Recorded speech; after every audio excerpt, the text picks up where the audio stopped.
Dans l'épisode d'aujourd'hui, je vais partager avec toi quelles sont les 5 grandes erreurs qui font que les entrepreneurs, les nouveaux entrepreneurs, ne réussissent pas. Alors, si tu veux savoir quelles sont ces 5 erreurs à éviter, eh bien, reste à l'écoute.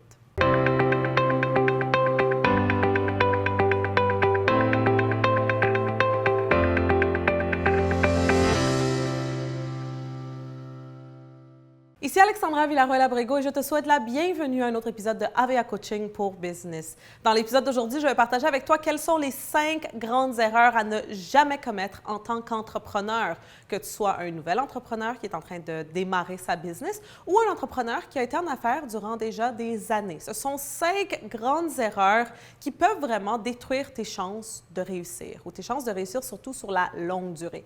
Comme d'habitude, avant de commencer, eh bien, je t'invite à visiter mon site web alexandravillarroel.com et à t'abonner à ma liste de courriels parce qu'en le faisant, eh bien, je vais t'envoyer une série de 4 vidéos gratuites qui vont t'enseigner comment faire passer ta vie personnelle et professionnelle au prochain niveau. Donc, tu ne veux vraiment pas manquer ça. Alors, sans ne plus tarder, commençons avec la première grande erreur que beaucoup trop d'entrepreneurs commettent. Et ça, c'est surtout une erreur que les nouveaux entrepreneurs vont commettre, surtout les personnes qui sont en train de penser à se lancer en affaires. Et c'est celle de suivre les tendances, ou devrais-je dire de sauter sur la tendance du moment. Tout comme dans l'industrie de la mode, dans n'importe quelle industrie, eh bien, il y a de différentes tendances qui passent, n'est-ce pas? Il y a la tendance, on va dire, du temps du printemps, ensuite de l'été, ensuite de l'automne, de l'hiver.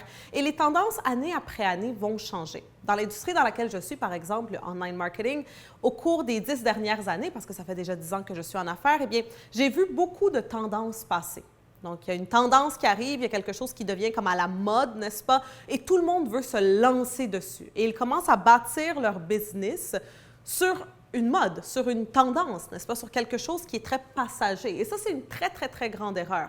Si tu veux bâtir quelque chose qui va durer sur la durée, justement, avec les années, eh bien, il faut que tu comprennent la mode et non seulement une tendance. Tu comprends ce que je veux dire? Donc, c'est vraiment une métaphore pour te dire que tu dois comprendre toute une industrie. Comment est-ce que ça fonctionne? Même s'il y a des changements, même s'il y a des moments où ça va être plus haut, ça va être plus bas, quand les clientèles vont changer. Donc, toutes les choses qui peuvent entrer dans ce qu'une industrie est, tu dois la comprendre pour, par la suite, pouvoir naviguer à travers les différentes tendances. Parce que dans n'importe quelle industrie, comme dans l'industrie de la mode, d'événements, eh bien, il va toujours y avoir des tendances. Et si tu veux rester dans une industrie pour plus de 10 ans ou 20 ans ou 30 ans, tu dois comprendre l'industrie et par la suite, tu vas pouvoir naviguer à travers les tendances, mais jamais bâtir ta business sur seulement une petite tendance passagère.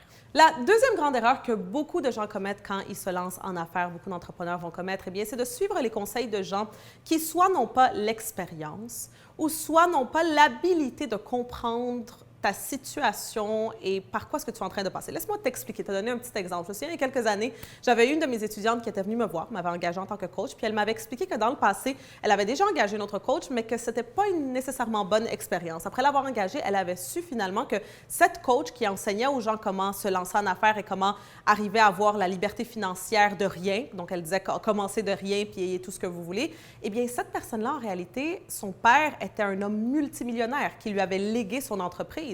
Donc, dans cette situation-là, je me dis, comment est-ce que cette personne peut comprendre cette autre personne qui commence de rien, n'est-ce pas, qui n'a rien vraiment, qui ne vient pas d'une famille aisée, qui commence, comment est-ce qu'elle peut lui enseigner comment le faire? Évidemment, je suis sûre et certaine que cette personne, ses intentions étaient bonnes et qu'elle voulait vraiment aider, bien sûr, mon étudiante.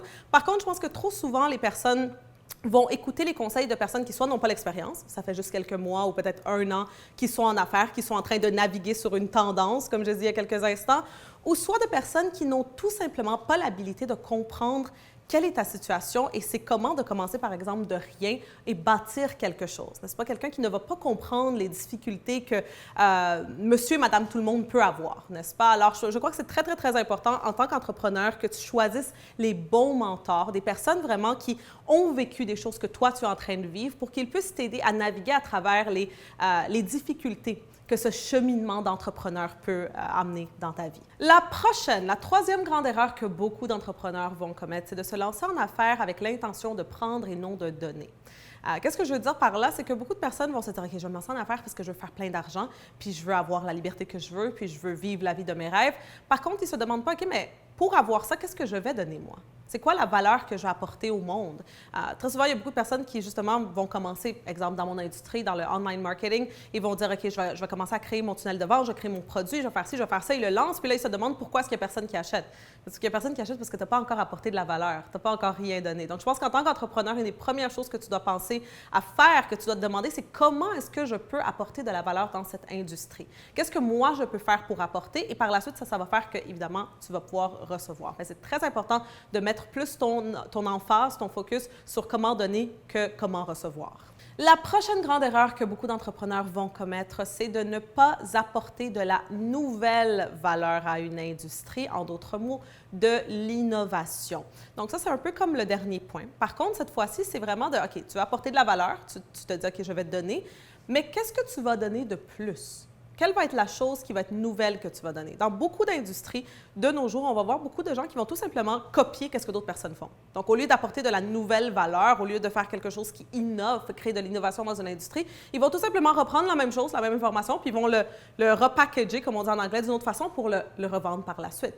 Mais c'est pas comme ça que ça fonctionne, n'est-ce pas? Si tu veux vraiment, vraiment avoir du succès dans une industrie, quelconque qu'elle soit, eh bien, tu dois absolument te demander, OK, je vais apporter de la valeur, mais est-ce que la valeur que j'apporte, c'est de la nouvelle valeur? Est-ce que c'est de l'innovation? Est-ce que je suis en train d'apporter quelque chose de nouveau qui n'a jamais été apporté dans cette industrie dans laquelle je choisis d'être? Et finalement, la cinquième grande erreur que beaucoup trop d'entrepreneurs vont commettre, surtout les nouveaux entrepreneurs, c'est de laisser tomber, de renoncer trop rapidement et trop tôt. Je me souviens, j'ai entendu l'histoire à un moment donné, je crois que c'est juste vraiment une histoire qui est inventée, je ne pense pas que c'est la vraie histoire, l'histoire de 7-Up. C'est pas que 7-Up, dans le fond, qu'en premier, quand il y avait le créateur, le fondateur de 7-Up, quand il avait lancé la boisson, la première version, c'était 1-Up. Donc là, il l'avait lancé, c'était un grand échec, ça n'avait pas fonctionné. Ensuite, il s'est dit, OK, je vais lancer 2-Up, donc 2-Up, puis là, on va voir si ça va fonctionner. Aucun succès, ça n'avait pas fonctionné. Ensuite, 3-Up, 4-Up, puis ça ne fonctionnait jamais, mais il a continué à persévérer, il a continué à toujours, bien sûr, améliorer son produit, changer certaines choses, et là, finalement, il est arrivé avec le 7-Up qu'on connaît tous aujourd'hui, la boisson, puis c'est là qu'il a eu le succès. Donc, c'est bien sûr un genre de mythe, légende, on ne sait pas si c'est vrai, mais je crois que c'est très intéressant, n'est-ce pas? Cette histoire est une bonne métaphore pour démontrer que parfois, on renonce juste avant. Donc, si 7-Up, le fondateur, il aurait renoncé à 6-Up, on n'aurait pas aujourd'hui la boisson qu'on connaît tous, qui est 7-Up. Alors, récapitulons. Les 5 erreurs que tu ne dois pas commettre en tant qu'entrepreneur, que nouvel entrepreneur ou entrepreneur qui a déjà de l'expérience, c'est premièrement, tout simplement, suivre constamment les tendances. Les tendances, ça passe. Les tendances, c'est passager, n'est-ce pas? Tu veux vraiment comprendre toute une industrie, comprendre la mode pour pouvoir naviguer à travers les tendances. La deuxième grande erreur que beaucoup trop de gens vont faire, c'est d'écouter et de recevoir des conseils de gens qui n'ont pas l'expérience ou tout simplement qui n'ont pas l'habilité de comprendre c'est quoi vraiment d'être un entrepreneur dès le début, n'est-ce pas? De commencer de rien puis de bâtir quelque chose. Ensuite, la troisième grande erreur que les gens vont commettre, c'est de penser à comment est-ce que je vais recevoir, comment est-ce que je vais avoir, comment est-ce que je vais avoir plus d'argent, plus de clients, etc., sans penser à comment est-ce que je vais donner. Ensuite, la quatrième grande erreur que les entrepreneurs commettent, eh bien, c'est de ne pas innover.